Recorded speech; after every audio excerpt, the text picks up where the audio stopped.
What's up, everybody? Dan Warby with Keller Williams, West Ventura County here. Hope everyone's doing great. This week, I wanted to touch on kind of a bombshell that hit this last week, and that's Senate Bill 9 being signed into law. If you read the clickbaity headlines, you could be forgiven for thinking that it's the end of the suburbs and the sky is falling if you just bought a home in a predominantly single-family neighborhood. As with most things these days, though, it's being wildly overstated for clicks. Now, it is true that SB9 was signed into law, and that does effectively abolish single-family zoning, but there is a bunch of caveats to that. First, that doesn't mean that developers can now build whatever they want on, what were zoned single-family lots.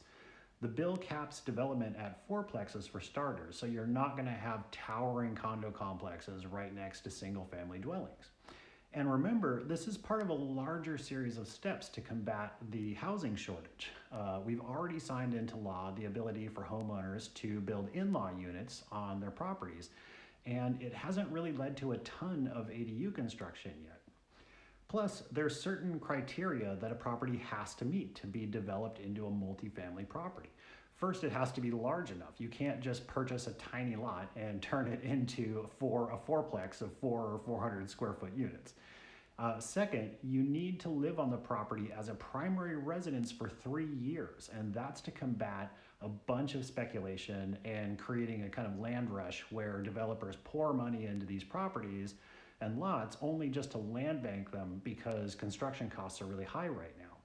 And remember, just because something has been signed into law at the state level doesn't mean that it's not going to hit huge amounts of NIMBY resistance. Local municipalities that aren't really keen on this, and there are some, even though SB9 has been really pushed by local governments trying to find options for their housing problems, they can mire the permitting process in review boards and require studies until they're forced to stop by the courts, and that can take a very long time. Really, I feel like overall SB9 is a good thing, but no matter where you stand, it's not a panacea and it's not a tragedy. UC Berkeley's Turner Center for Housing and Innovation, which has been a pretty solid source of data in the past, is estimating that at most, SB9 would create about 700,000 new units across the entire state.